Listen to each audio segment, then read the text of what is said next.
So let's crack on with some of the Patreon questions. Just before we do, just a big shout out to Bodyline T-shirts. For those who care, I've changed my setup a little bit, and now you can see my T-shirt on the YouTube. So this is one of my favorite ones. Although I probably should have worn the WG Grace one. Anyway, Will says, why can't Rob Key just be chairman of selectors? I don't see the argument for a CEO, MD, selector, head coach.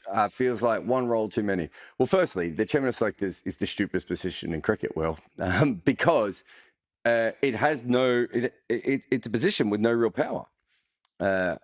You can't change anything. So the chairman of selectors is a position that I would get rid of completely from all cricket. I would have general managers or managing directors, working with the coach, working with the players, working with scouts, all these sorts of things to come up with the ideal kinds of players that the teams are looking for, and then doing it that way. The reason that there's so many of those roles that you talk about is it's complicated running a major cricket team. From underage cricket, women's cricket, all the way up to the men's game, to the men's test team. Everything that sort of runs in the middle is huge, and how you develop your talent is far more important than just going, that guy's good, I'm going to pick him in my side. So that's why that sort of role and Rob Key's position is so important. That said, good luck to Rob Key, because I don't know if he realizes what he's bitten off. I mean, I was a general manager for a few months of our franchise, and it was probably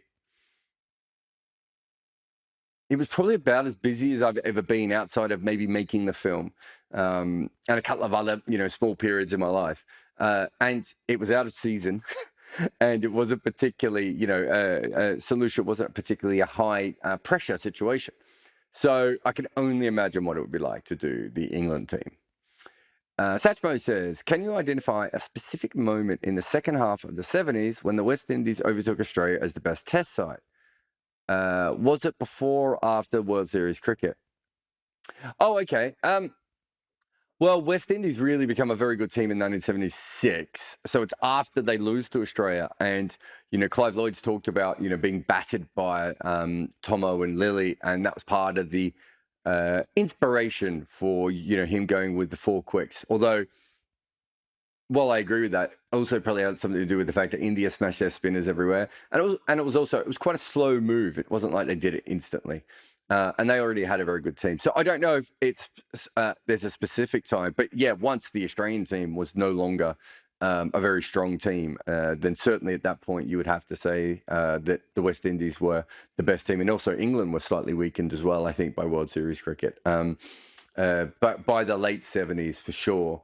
I don't think there was any real doubts who the better team was, but I'm not sure if where the crossover points are there exactly. You got to remember back in those days, actually, they didn't play many tests. So there were big empty spots in calendars. So it's not like today. Sorry, something's cutting me on the inside of my mouth. So it was not like today. So it is a very, very different and much harder way of sort of specifically looking at that. But I would have thought West Indies were well on their way before the World Series cricket fiasco, circus, whatever you want to call it, depending on your personal taste, I suppose. Rebel series. Neil says, is the situation England find themselves in with Root having resigned the captaincy partially from external pressure? Yes. As you've said before, the role of captain in team performance can be overstated. So do you just pick your best 11 and then make someone captain on a game-by-game or series-by-series basis? I don't think so. So the external pressure is a real thing. There is absolutely no doubt that the narrative was that Root was going to go. Whether it was the best call for English cricket or not seemed to be completely wrong. England were losing, and so Root had to lose his job, which is, stupid. It's reductionist. They were playing teams that were better than them. Of course, they lost. On top of that, there was also the situation of at times they were resting some of their better players because of other formats, and also to try and improve as a team, they rested some of their players. So the external pressure certainly played a part in it. The whole captain by game, series by series. I think that if you talk to cricketers, I could be wrong on this, but I think I've mentioned this before to cricketers. It's actually quite hard. I remember when we were in Scotland, Richie Berrington had to take over for a game. he had to kind of completely change how he thought about everything and how he prepared and all those sorts of things and how the team functioned and and also captaincy, if it is at all a real thing, should have form and dips, and you'd be better at it the more you practice it and all those sorts of things. So I think in that particular case, I don't think your idea works. But with a very well-run team, I suppose it's more possible. I'm not saying England are, I'm saying theoretically.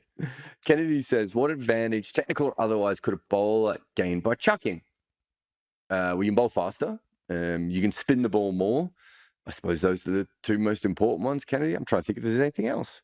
There's specific deliveries that you can bowl when you chuck that you can't bowl with a normal action regularly. For instance, the deucer is probably one of the most obvious one. I suppose Murali's whole action, his particular arm maybe made it harder for him to bend and straighten it in a way that other bowlers do. But I would think if a normal bowler, I'm not doing this with my actual own broken arm, but I think if a normal bowler would do it, well, for instance, I tried to do a Murali ball to my son the other day because I thought with my bent arm it might be easier. But then I stretched my arm out and stretched my elbow out. So it hurt like hell, which probably tells you that for a normal person to be able to bowl that delivery does involve a straightening of the arm. So there's two, the Murali style off spinner, the Doosra. Also, if you're a seamer in any T20 game and you want to bowl a cutter that spins more, bending your arm would help. So you bowl faster and you spin the ball more and you can add extra deliveries. It's pretty handy, this throwing thing.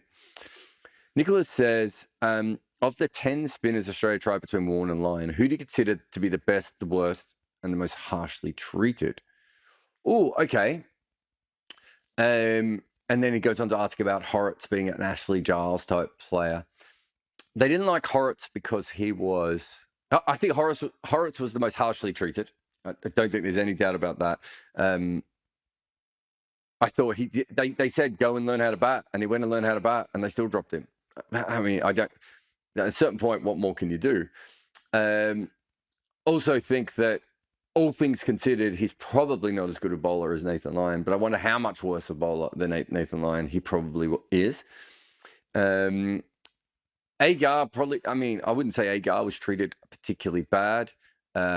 Obviously, Bryce McGain was treated bad in that they knew he wasn't fully fit and he wasn't confident, and they threw him in anyway. Probably cost them a spinner going to the Ashes. It probably cost the Australian team more than it did Bryce McGain. I don't think he was going to have a long career either way. Bo Casson, I thought they treated him poorly by throwing him into the team. I thought that was a very, very... he clearly wasn't ready to play international cricket, and I think it affected him. I don't know if he's ever spoken about it publicly, but I don't think he was ready. He was... he was a raw left-arm wrist spinner who couldn't always land the ball where he wanted to. I think playing him in a test match was... I think it exposed him and probably, led to a lot of his other issues. Obviously, he had health issues as well. I think he might have even had mental health issues in the end. But yeah, so I think in that particular case, that there was some problems caused by that. I don't think there was any spinner that I can remember that, other than Horrocks, where I thought this person has a repeatable enough action and a good enough best ball that they could play a very long career in Test cricket. Doesn't mean that Jason Frazier wasn't exceptional. Jason Frazier's best ball was obviously exceptional, but his worst ball was pretty bad for a finger spinner. And, everyone else was sort of not quite up to it, really. I don't think there are that many other Australian bowlers. I'm trying to think of someone else like Xavier Doherty, Michael Beer. Michael Beer is a fantastic T20 cricketer. I think Xavier Doherty was a good T20 cricketer for a while as well. But I don't think they were ever going to be able to bowl consistently. O'Keefe, I suppose, comes after Lyon. He's probably the one when you look at his record and you're just like, kind of consistently took wickets and can hold a bat. What was he told? He was told he needed to grow a foot taller and get a doosra. Not ideal advice, really. Ian says, Root out as captain, Key in as managing director. Has this week been a positive or a negative for cricket in England? Well, they have a managing director, so I suppose that's a step forward. your second question is, is Stokes as skipper a potential disaster waiting to happen? Yes, it is. That doesn't mean it will happen, but it is a potential disaster waiting to happen. So I suppose in that way, Joe Root stepping down makes that more likely, and that's a huge problem for English cricket. Look, I like Rob. I've talked cricket with him. I think I might have commentated with him a few times. I think he's an intelligent person. I don't think he understands what this job is. I think that's going to be a real test of who he is as a person and how he handles it. I worry about just throwing someone into that position when they don't really know what the job is, maybe 100% yet. I would say it's probably a negative this week, all things considered. AB says, I think you've discussed before that taller batters are likely to have an advantage in T20 due to longer levers. All other things being equal, any evidence that that's played out statistically yet in competitions like the IPL? Anecdotally, players like Venki, Shivan Dubey, Andre Russell, and Tim David tend to fit that bill. Yeah, it's a really interesting question, AB. No, I don't even think we measure arm length, right? So we're assuming that someone's tall, they have long arms. Refer to my video on Akshar Patel for players and wingspans. But yeah, you could see why it would work in the same way that when the most important thing in cricket was keeping the ball out when it was running along the ground, that a short batter made more sense. You would think in a position where you're on a flat pitch and you want someone to swing through the line, a taller batter with longer arms would make a lot more sense. But it is anecdotal, and it's like my theory that the best kind of wicketkeeper is probably lower to the ground but has that ginormous wingspan. That it's probably true, that theory, but we're never going to really find that out. I wouldn't have thought. Christopher says, can you justify players striking at 100 or below for 25 or 30 balls in a T20 in the hope they can catch up?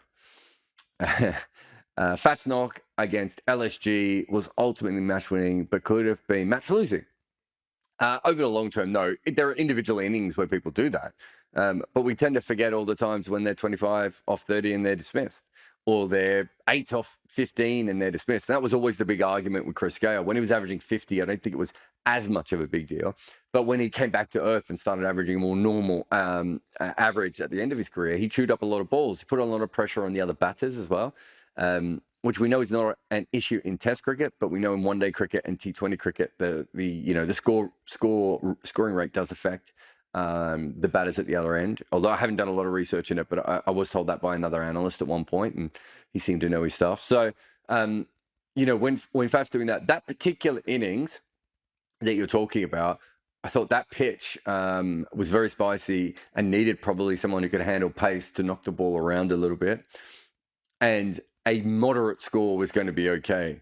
I think we have to accept that there are certain times when smarter batters are going to realize that, let's call it Kane Williamson 1-on-1 or 101, where they just have to knock it around a little bit and they have to give a couple of overs to the bowlers.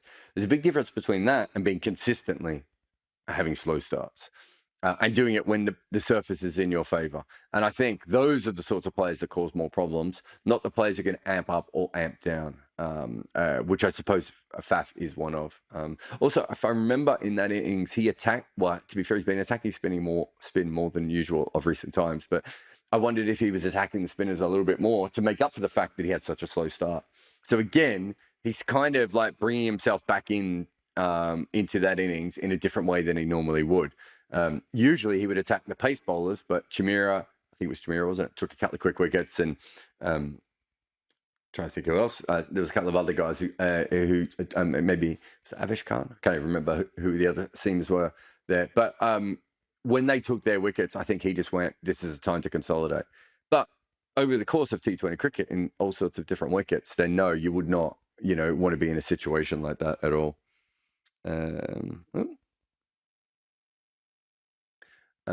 Okay. James says, how would you rate Cricket Australia's performance in attracting fans and junior players from the Asian, African, and Middle Eastern migrant communities? I mean, I haven't been there in a long time. I haven't lived, in Australia for, I don't know, 14 or 15 years. My memory was that Asian cricketers were kind of, junior cricketers were kept at a distance from a lot of different reasons, part of which was the culture of cricket clubs in Australia, part of which was that most Asian families, when they came to Australia, was about education, and they were putting that ahead of cricket, which made sense. Um, you know, I think there's probably been more movement towards that. What I would say is that traditionally, I think, Greek, Croatian, Lebanese, Turkish kids did come across to cricket, and I don't think cricket had a plan for that, but it happened maybe automatically because of how big a role cricket played in Australian society through, especially the 70s, 80s, and 90s. It obviously dropped off a lot before the Big Bash, and maybe that is where the problem is. Um, I know that I think I'm pretty sure most of the state boards have like diversity. I don't know what you call them, diversity officers who go out into new communities and try and move cricket along. I don't know if that has helped. I find it interesting that we've seen Sudanese kids playing Aussie rules football, and we haven't seen any first class Sudanese kids, unless I'm missing someone, or African kids in general. Obviously, a lot of them have gone to football, Aussie rules football, and soccer. Obviously, the Maker family is got footballers and cricketers in it. Football and basketball is professional. Right across their family. We haven't seen that in cricket, so that is interesting. The Middle Eastern one, I don't know as much about that community. I've studied a lot about the Asian community and the African community over the years. I don't know as much about the Middle Eastern community, but my thinking is that a big part of the Middle Eastern community perhaps came at that time when cricket was not quite as important. You could almost put it to the cable TV time, right? Like when you only had 3 channels to watch in the summer, 4, 5 if you want to count SBS. Everyone watched cricket, and it was a very big deal. Rightly, all the way through, it was a very, very big deal. And I think if when that has waned, perhaps the cricket has to maybe reach out to the newer communities. And I don't know if it has or it hasn't, but I do know that they have hired some very interesting staff members to try and help them with that. But maybe it won't happen overnight as well. I don't know. I don't know the full thing. I don't know if Aussie rules football, for instance, made a V line for the African communities, or what the situation there is. But you would certainly think that they're missing out in the same way that they hadn't have got sort of Croatian and Serbian and Greek kids, they would have missed out on guys like Stoinis and Kadic and Stark. Like having that integration there is, I've always thought, a big advantage in Australian cricket over some of the other cricket cultures, some of the other Western cricket cultures around. That kind of everyone played cricket, and if that doesn't happen, then that's a problem for cricket, I would think, in Australia. Sorry, I'm not up to that yet, am I? HW341 says, assuming a computer virus destroys everything at ECB towers and in the counties and leaves you solely in charge of the structure of first-class cricket, list A, yeah, got it. What would you do? What would you put in place for an English Britain domestic cricket? Well, I mean, if you're doing it from scratch, I suppose what you would have is a major league, minor league type situation.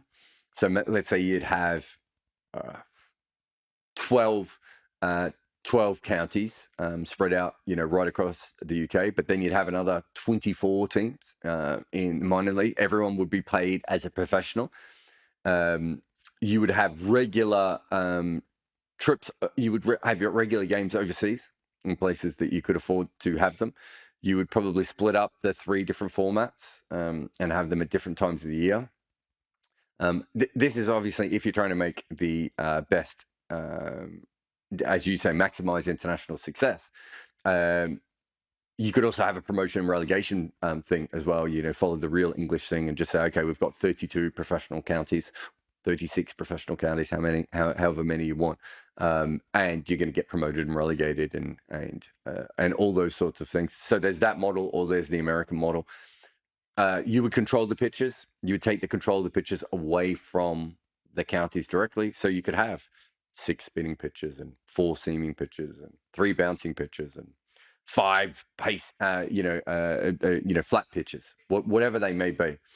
As best you can do that in English conditions. So I suppose those are the sorts of very basic things that you would be looking at doing, and you'd probably play all 3 of the formats in different windows.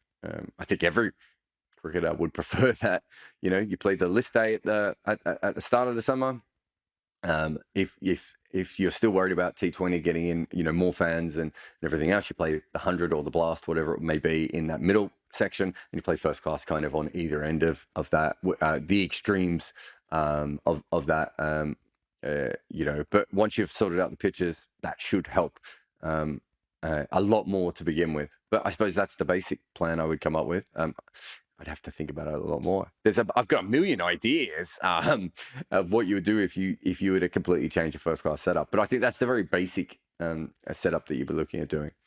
Richard says, what would you be looking for in a player who started in T20 to suggest they might be good test players like Warner, compared to those who didn't quite make it like Buttler?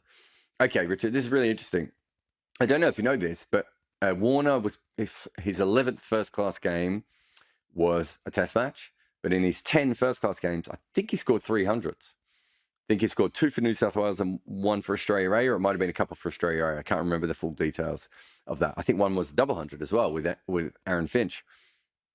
He wasn't picked because he was a T20 player. He was picked because he was already making red ball runs in a different way, obviously. Kind of like Keith Stackpole plus. That's probably no one's going to get that reference, but a very aggressive opening batter, but he was making red ball runs as well, and obviously made a lot of red ball runs in club cricket, and I think in second 11 cricket, although I'd have to go back and have a look at that. But that was my memory. It's just that New South Wales were very strong, and it was a hard team to get into at that time, and I think people were a little bit worried he was too reckless for red ball cricket as well. Buttler did not have that record. Buttler really struggled in first class cricket for Somerset on what was a great batting pitch in his era.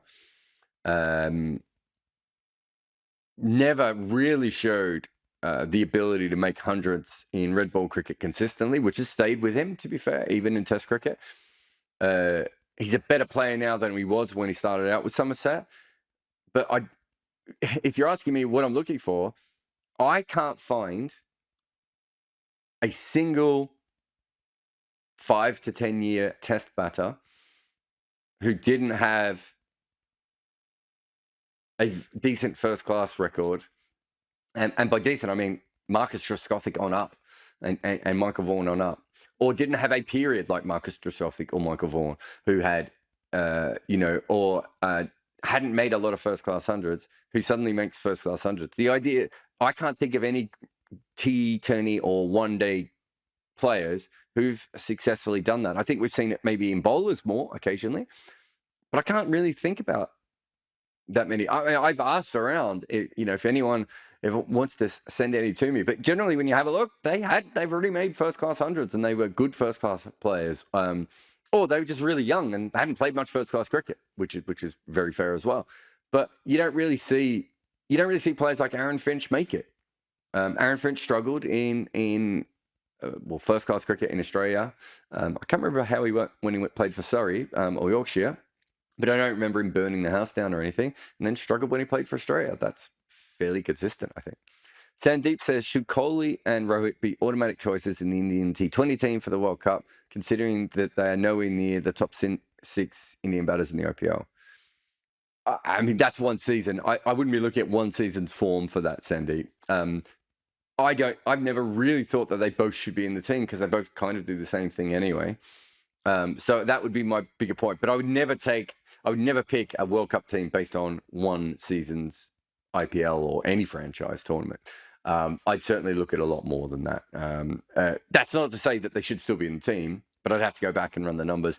But I don't necessarily. I mean, KL Rahul should be opening ahead of both of them to begin with. And then I'd probably open with Prithvi Shaw. But there's many other options for India available to them. Obviously, if Rohit's captain, then he's probably going to get a gig. So, there's that. But I wouldn't have thought that they were locks based on the way that they've been playing. I've kind of tuned out on Mumbai, to be honest, but I have seen more of Bangalore. I suppose he made a golden duck the other day, didn't he, Virat? So we can't hold that one against him. But, his batting just does not look to be at the level that it used to be. Johnny says, who would have been your 5 whizzing cricketers in English summer? To be honest, I watched so much cricket, Johnny, thinking back to who played good in England enough to win that award. It kind of almost it would never stick in my head. It's just not the way I look at it. Well done to Wisden for managing to keep this going in an era where the English summer doesn't really mean as much as it used to, and still get a lot of press and helps them sell the book, and people should buy cricket books. So I'm not going to have a go at that.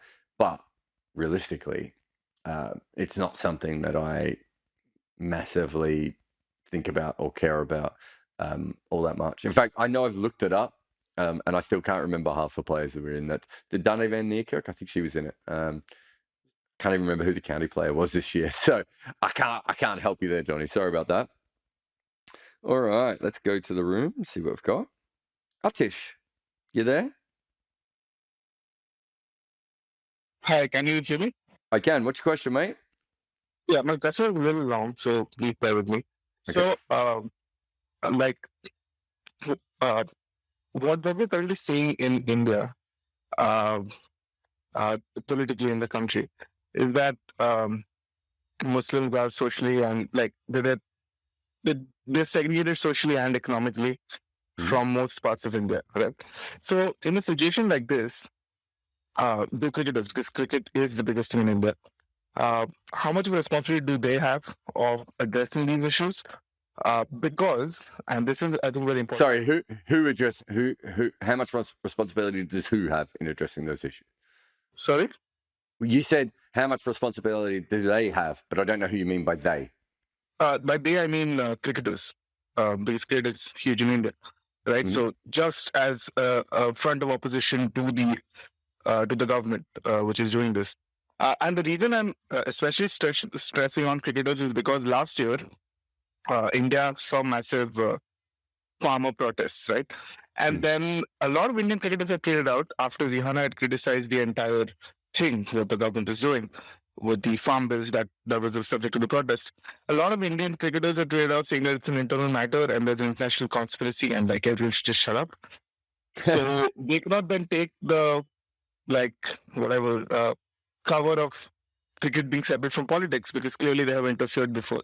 So how much responsibility do you think they have? But when you say responsibility, so what should they be speaking up about specifically? They should be saying that the government shouldn't be marginalizing the Muslim community. Is that what you mean? Yeah. You're assuming that they believe that, though, rather than thinking that the government should be marginalizing the Muslim community. Right? You're assuming that they're thinking that. It's very possible they think the opposite of that. It's very opposite. They think that the Muslim community should be marginalized, right? I think, in my experience, cricketers are not particularly progressive on social topics. Some are, and wonderful people that they are. They tend to be, I think cricket change rooms tend to be incredibly conservative places. And the cricketers I know are generally quite conservative. Are right across the spectrum. Almost every country that I've ever talked to. There aren't many Mark Butchers out there on Twitter, fighting for the progressive causes of former cricketers, are there, that I've missed? Do you know what I mean? So that would be my first thing. You're assuming they're going to be on that side. They might be on the other side. Second one is, I would never tell someone that they, that I think everyone should use their voice, right? But I would never say you have to use your voice. Everyone has their own reasons for doing things and their own reasons for not doing things. And there's a lot of noise, especially on social media. A lot of people posturing to look like the right person and all these sorts of different things. And there's a lot of bad stuff as well. real bad stuff out there on social media. If they have a strong opinion on that, I would say that they should feel free to do it. But Gautam Gambhir's strong opinion on it probably isn't going to be what you want, is my guess. Suresh Rainer's strong position on it is probably not going to be what you want. I think you'll get a lot of. I think if all the players started talking up, you get a lot of players who would side with the government. If we're being honest, yeah, maybe the one player who stands up against the government is great. We love that. We love those sorts of people, and Colin Kaepernick and what's his name, Faiza Lalesa, the runner. There's some brilliant athletes who stood up against social injustice, inequality, tyrants, all sorts of things throughout the history of sport, and they do go on to be legends. There's a lot that do it and end up unemployed. I recently interviewed Craig Hodges, who was the Michael Jordan's teammate at the Chicago Bulls, probably one of the best three-point shooters I ever saw in the early part of the NBA. And he went from, I'm pretty sure he went from winning a championship to being unemployed. And I don't mean went from winning a championship to like riding the bench for a bad team. I mean, he won a championship and then couldn't find a team after that. And that was after he stood up against injustices that he saw in American society. You're talking about people who have a 12 to 15-year career, hopefully at maximum. I can understand why professional athletes don't stand up. Colin Kaepernick probably, I suppose in his case, he kneeled, but you know what I'm saying.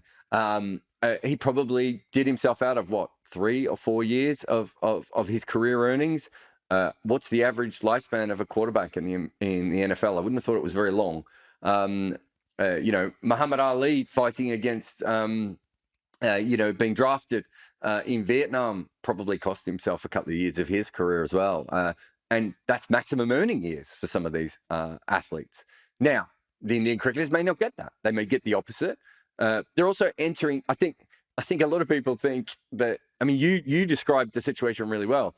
You're assuming that the cricketers know that that's the situation. There's a really, really good book called The Unforgiven on the West Indian rebels who went to South Africa. Some of them didn't even know what apartheid was when they went to South Africa. They didn't really understand what was happening in South Africa at that time. Not everyone is politically conscious, and not everyone thinks about these things. Of recent times, you've got a lot of progressive people in the NBA saying a lot of good things, and you've got Enes Kanter becoming a right-wing culture shock jock, right? So it goes both ways. Yeah, I suppose everyone should. I would love it if everyone used their voice, but I think when everyone uses their voice, you won't get the answers or the comments that you're looking for. Right. But Shrindar, if it's about cricket, then what? Because last year also something else happened, which is Wasim Jaffer being ostracized and being accused of communalism by the There was two, wasn't there? There was two in Indian cricket last year. It was Wasim Jaffer and Muhammad. Oh my God, I've forgotten his name. The quick bowler. Why have I forgotten his name? Who got attacked on Twitter? That was last year, wasn't it? Mohammed Shami on Instagram, I think it was actually, maybe not on Twitter. Yeah. They stood up for Mohammed Shami. They didn't stand up for Wasim Jaffer. I thought that probably showed you perhaps where some of the thinking is. That some of those people didn't do it. I think they stood up for their teammate, but they didn't stand up for a former player they maybe didn't know as well.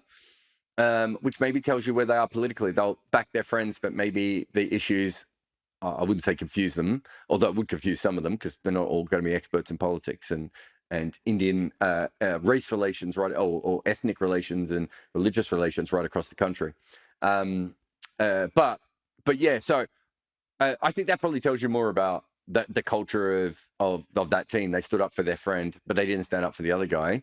But you're right. I think a lot of people didn't stand up for Wasim Jaffer in that particular case. So is that a potential, I don't know, is that a canary in the coal mine? Or is it just they didn't want to get involved in what was a bit of a dicky scandal, wasn't it?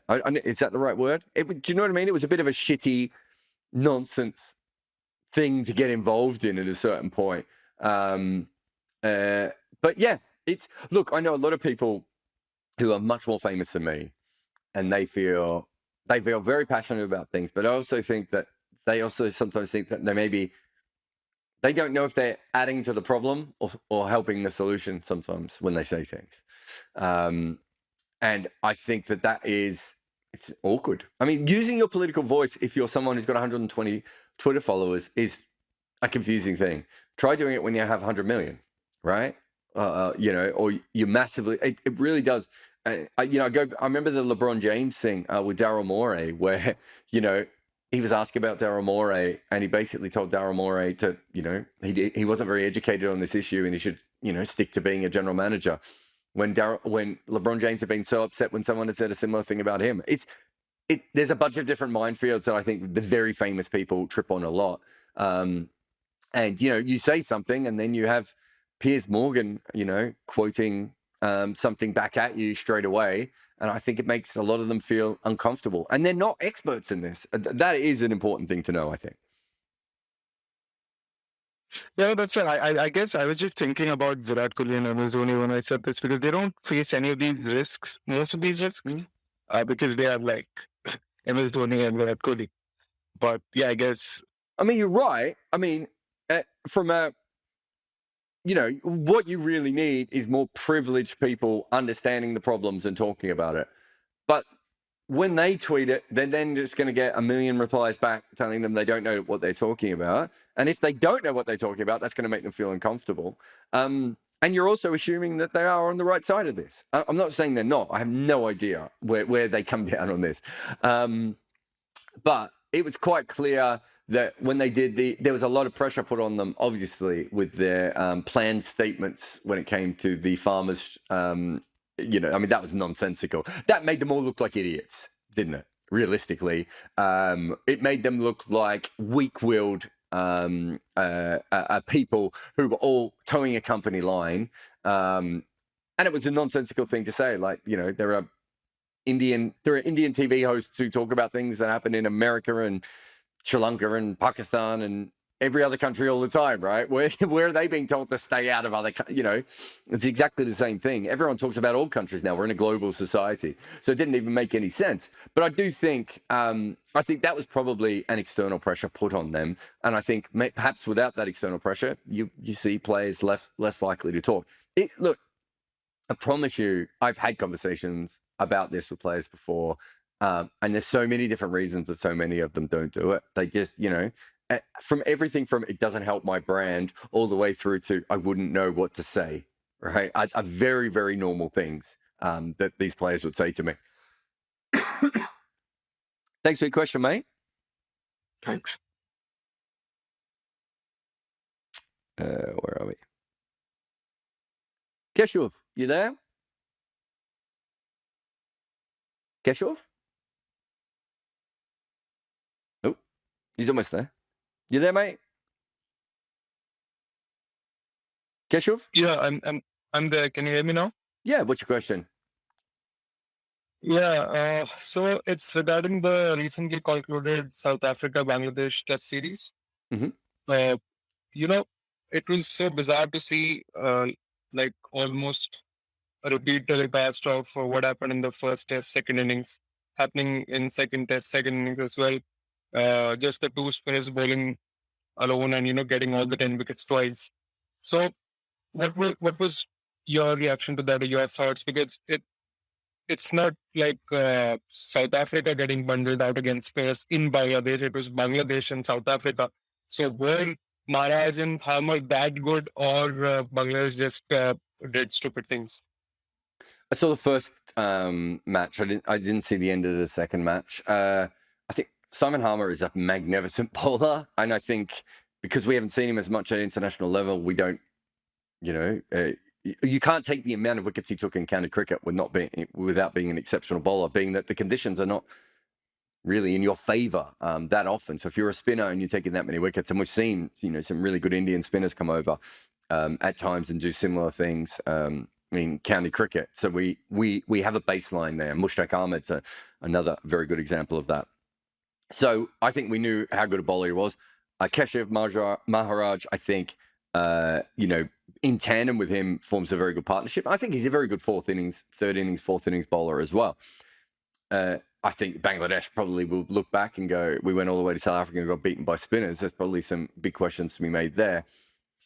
I wrote a piece must have been before COVID. When was COVID? So 2019. And it was all about the life of being a spinner in South Africa.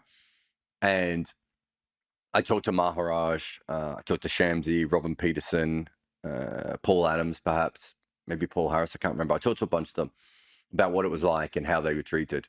They were all the modern guys were saying it's changing so much. And one of the things they said was, and this is one of the things I'm just putting out there because they have said it. I have no idea if there's a way we can check it, let alone if it's true or not. But they said that as the world has got hotter and global warming has affected South Africa, that they think the pitches have changed over there. And they've gone away from seam-only pitches to spin-friendly pitches in a lot of situations, especially towards the back end of games. So with that in mind, and you then put a decent spinner in Maharaj's case, and I would say an above-average spin quality talent in Simon Harmer there against, a fragile Bangladesh batting lineup. I think they've done well over the last couple of years at times, but I wouldn't say they're a consistent batting lineup. I think you could see why that would happen. I don't think Bangladesh is sitting there going, this is a normal thing for us to have happen. But I do wonder if, the combination of a few different things, a couple of mature spinners maybe at the top of their craft, the surfaces in South Africa slightly changing, played a role in that more so than before. And so spinners also in South Africa were never used as attacking options, and Harmer's been used as attacking option for a long time. And Maharaj is certainly very well trusted.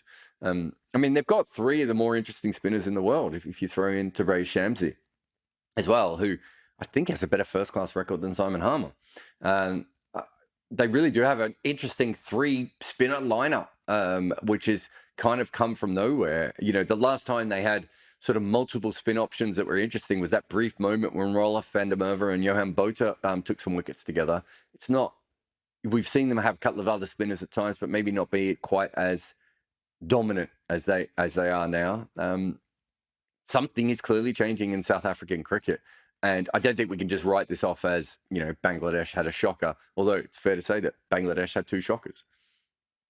What surprised you more? Was it the success of South African spinners doing these kind of things twice in a series, or Bangladesh just bundling out? Because it's the same team which did well in New Zealand, drawn the series 1-1, and then to be bundled out against spinners and within 20 overs. I don't think either of it surprised me because Bangladesh is not a great consistent batting lineup. The fact you're pointing out one series, consistently, I don't think anyone is banking on the Bangladeshi batting lineup to be good game after game after game at the moment. So them being bundled out didn't surprise me. Them being bundled out against spin, I suppose more so, but facing spin in South Africa is not like facing spin in Bangladesh, right? They're completely different kinds of spin conditions and what you have to do. Even someone like Maharaj is probably a very different kind of left-arm finger spinner than what you see in Bangladesh. And I wasn't surprised that the South African spinners did well because I know that they're both very good quality pieces, bowlers. And I also knew that conditions were changing in South Africa and things have changed. And the mindset about spinners has slowly started to change. It's why I wrote my piece, because I thought at that time, that might be the last time I got a chance to write that piece. And it was important to note that before then, it had been over 100 years since South Africa you really had quality spin that they'd relied on consistently, other than one or two, one-off bowlers. And so suddenly to have, three top spinners coming through at that time, I thought was quite interesting. Just a last follow-up. Does it have anything to do with the fact that these tests were happening in mid-April or early April? Because that's never happened before in a long time. I wouldn't have thought so, because you would have thought that would have been a more moist time of the year, not a drier time of the year in South Africa. I can't even remember where the tests were played now. So I'd have to go back and have a look. But you would have thought that was, it was no longer in their summer, right? So, well, I suppose, well out of their summer by that point. So you would actually think that would help seamers more than spinners. Thanks for your question, mate.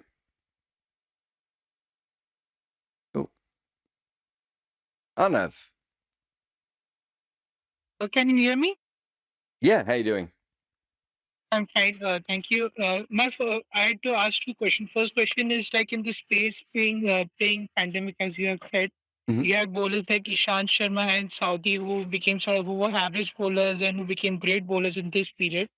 Which bowlers do you think who sort of played most of their bowler like most of their career in this 4 or 5 year period who would have struggled in that earlier phase or who wouldn't be the best bowlers that we see? Like, do you think like an Afridi or Holder for me, like or All of them. Gabriel or Stark? Like, I'm just But saying like all of which them. bowlers do you think that?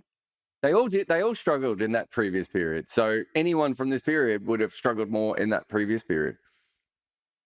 And do you Um, think like someone like bowlers like Hoggard, Zahir Khan, Harmison, who had that average between 28 and 32, which is not a great bowling average, would have done better in this period, or like we don't sort of treat them quite well? Like Hoggard, I believe, is quite underrated as an Indian bowler. so Hoggard, there's no bowlers left like Hoggard, so he would have had to change how he bowled. Harmison would have been absolutely fine. Who was the other one that you mentioned? Sorry, Zahir Khan. Zahid Khan would have been absolutely fine. I mean, Zahid Khan. I always thought Zahid Khan's best skill was flat pitches. I thought he was at his absolute. I thought he was a fantastic flat pitch bowler. Um, uh, so if you're a good flat pitch bowler and the ball starts to nibble around a bit, your numbers are going to come in vastly. Um, he's never now, sadly, because there's been so many better, so many bowlers with better figures since he came along. He's never going to get the credit that he deserves. But he was an absolutely fantastic bowler. Um, uh, so yeah, so yeah, anyone of that era. I mean, I think I've written about or maybe done a video about what would Dale Steyn have done. Peak Dale Steyn. Dale Steyn in one of the toughest eras ever for fast bowlers, absolutely dominated batters. What on earth would he have done in this era with a wobble ball? I don't even know how you play Dale Steyn at 88 to 92 miles an hour, skidding, hitting the stumps more than other bowlers, angling in because he would have bowled from wider on the crease with that wobble ball. He would have been like Kemar Roach, but 10 miles an hour quicker, right? Like, I don't know how you face that under the way that cricket is currently played. So yeah, every bowler, there's probably I can't think of a single bowler who wouldn't have done better under the new situation than the one from before. So whether that is a combination of the wobble ball, analytics, coaching, pitches, whatever that may be, it is absolutely clear that it is much easier for fast bowlers in this last 5 years now, probably, or 4.5 years, than it was beforehand. So Hoggard would have only been interesting because he was such an old-fashioned bowler, even for his era. How that would have translated, but he probably would have changed what he would have done as well. He probably would have come wider on the wicket as well. So he would have been slightly different. But yeah, there's in the same way there's a lot of guys right now who have come into Test cricket in the last 5 years who will end up with much lower averages than guys who played between 2000 and 2017. The opposite is true for the bowlers.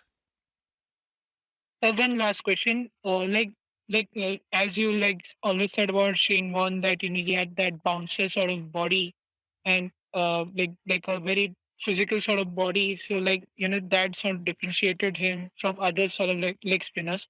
But what is the secret with McGrath? Because McGrath was sort of credited with this bringing this new medium sort of fast bowler trope, like which Stuart Clark, Asif, like Mohammad Asif, but like right now, like Hazelwood is also of that breed, but no one kind of is that successful as McGrath. Mm. Like I saw some article where they sort of said that even though McGrath's speed was quite like it was in that 130 zone, but when he released the ball, it was actually a bit quicker then the speed gun reported. Like, what do you think is that magic? Because he bowled on those Australian wickets with Kookaburra balls, which now like these bowlers would like which we consider a great bowling era, would struggle. Like, what was, do you think, that extra sort of thing that separated McGrath from others? So McGrath was a combination of about three special things, I suppose. He wasn't that slow. I think we talk about his pace. He bowled around the same pace Kyle Jamieson did. All right, Kyle Jamieson's not particularly easy to play. No, but what I'm saying is he bowls at a similar place to Kyle Jamieson. If you are 6'6" and you bowl at that pace, there aren't that many guys who are 6'6" who could do that with the skills he had. So his skills were, I think he had an exceptional wrist. Not in a swing bowling way, but in a seam bowling way. The way he snapped down his wrist, I thought was incredible. He had the ability to move the ball basically both ways, but he could move the ball on flat pitches in a way that most bowlers couldn't. So the problem with tall bowlers tends to be that they're a little bit floaty when they pitch the ball up. He had the ability to pitch the ball up maybe a little bit more than most tall bowlers because of the snap of the wrist. I suppose Curtly Ambrose is very similar. They were both very successful at a very similar time. But the most important thing is that before McGrath, there really weren't that many very tall bowlers who were accurate and fast. Him and Curtly Ambrose, and I suppose you could put Courtney Walsh in that as well, were different to other bowlers. They were completely different. And if you look at the generation before them, the West Indians did a similar thing with a bunch of, taller, faster bowlers. If you can combine height and pace with accuracy or skill, then you're going to be very hard to play. And in McGrath's case, pace was probably the thing he had the least of, but he wasn't slow, but he had accuracy and skill and height. And you couldn't really, there was no way with him or Ambrose specifically, there's no real way to score off them. Right. So they kept you in place for as long as possible. And when you're going up against bowlers like that, if you can't get away from them, they will eventually work out how to dismiss you. They will move you into a position that they want to move you into and then dismiss you with that. And I think that that's essentially what it was. I mean, McGrath is way more accurate than Kyle Jamieson. He's obviously, a few inches shorter, but way more accurate than Kyle Jamieson. And I can't think, Curtly and McGrath are probably the only two bowlers who sort of combine those three skills of height, decent speed, and the ability to move the ball laterally with deadly accuracy. I think McGrath would be good in any era because of that, even if he was a little bit slower than some of the others. The height does help you. You probably don't want to be. You probably won't get this reference, but there's a guy called Steve McGoffin who played for Western Australia and played for I think Sussex for a long time as well in county cricket, and took a lot of first-class wickets.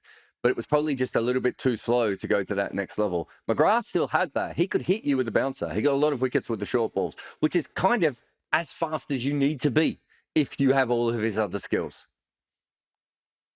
Like you said, like you guys say about Pat Cummins, like he's that accurate, like for a 90-mile output. Yeah. And like I'm just comparing with that, like Cummins had that extra pace with that accuracy, maybe not that accuracy of McGrath, but he has that accuracy. So like that might, Yeah, I mean, Cummins is a perfect example. We don't have bowlers of Cummins' pace being that accurate. And then he also has the ability to get subtle movement, sideways. He used to be a swing bowler, Cummins. And he became a seam bowler, which tells you that he's thinking about his game quite a bit. And again, it's the combinations of two and three things, right? That generally makes you, if you're just quick, people can probably face you. If you're just skillful, people can probably work their way around you, right? If you're just tall, people can work out how to do it. But when you start to combine 1, 2, 3, 4 different things together, that's when a bowler goes to another level. And Wasem Akram, for instance, is a really good example of this. He's a left armer when there weren't really any left armers around. He was skillful. Most left arm bowlers before him, really hadn't been that skillful. He was fast and he was accurate. He wasn't accurate like Glenn McGrath, but he was certainly a fairly accurate bowler for someone who bowled at his pace. And so suddenly you put all those different things together and it's like, well, that's that's a combination of different skills. Whereas, you know, if you go back to your Shane Warne point from before, if you look at the difference between Shane Warne and Anil Kumble, right? It's Anil Kumble had a lot of skills that Shane Warne had, but he didn't have all the skills that Shane Warne had. He was still a fantastic bowler, though. And that's probably the difference. And I think you can see that a lot with really, you know, the difference between a great for their country and an all-time absolute great player is usually it's a combination of, like, you know, 4 or 5 main skill sets. That one of the other things with Glenn McGrath, before we go, which I don't think I don't think Curtly Ambrose had, and it's very rare in bowlers, but you do get it occasionally, is he had an incredible memory.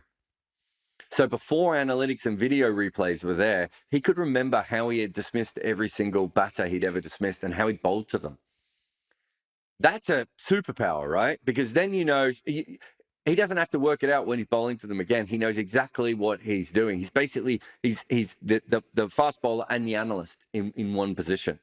And that kind of memory and that kind of brain is the sort of thing that makes, you know, that again, takes you to that upper level of being a great, rather than just a great or a national great or anything like that.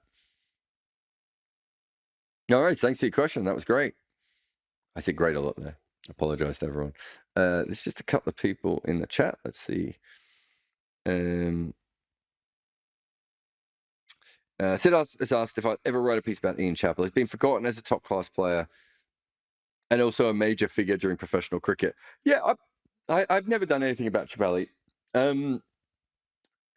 He's got such a weird career because when you look at his test average, you go, it's not that great. But when you know what he did in World Series cricket and the fact that he probably didn't get the most out of himself, I think also he was a player that probably would have thrived in the professional era, which is why he was pushing towards it, which is the second part of your question about, you know, the ages. I kind of feel, though, that he has been covered a fair bit. But if I ever have an angle on Ian Chappell, then, you know, I'll certainly do it. But at the moment, I don't think I have a particular angle that, you know, or something that interests me. But look, he's a fantastically interesting person. He can be so abrupt when you meet him personally. I remember when I was at Cricinfo, like quite often I'd have to tell him that he had to go and do a video somewhere, and he'd always be so put out by it. What? Wait, I have to do what? And he never remembered my name. And then one day I wrote something that he really liked, and I walked into a pub and he happened to be there. And oh, Jarrod. And then since then, he's never talked to me again. I find him a fascinating character. I really do. Like, as a person, as much as a cricketer. I think as a commentator, I think he got stuck in about 3 or 4 ideas. And I think he's probably smarter than that. But, you know, I suppose in the days before Twitter, he could kind of get away with it. And then, you know, by the time I had a blog and everything, you know, we were playing Channel 9 bingo on my blog. You know, when's he going to mention the Les Favell story? When's he going to mention one of the many Leses that he quite often mentions? You know, and he had the same kind of stories. I don't think he grew with the game as much as someone as smart as him should have. And you could say the same about someone like Sunil Gavaskar, where you just like, they're incredible cricket brains, and occasionally they'll say something that will just stop me in my tracks that I've never heard anyone say before, and it's so wise. But then you just hear the same stories that they've told over and over again. But you're right. I mean, he's a fantastic player, had a fantastic career, and is a big part in why Australian cricket went professional and why we have a players' union that covers, I don't know, was it about 60% of the test playing nations or something along that line. So yeah, so it's something that I've thought about, but I've never really gotten around to. Joseph Matthews says the Zimbabwean cricketers. Not sure.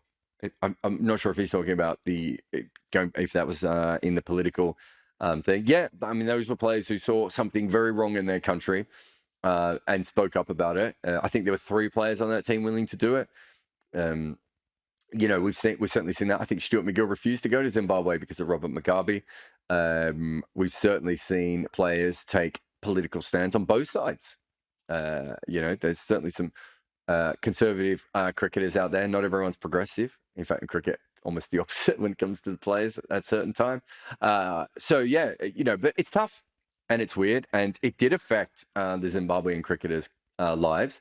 Henry Olonga basically had to give up being a professional cricketer at that point. Andy Flower, I think, never went back to Zimbabwe for about 18 years, if I remember correctly. I think that's right. I think the number's right. It's 18 years. He went back recently. We had him on my non-cricket radio show, weirdly enough, talking to Neil Manthorpe about that.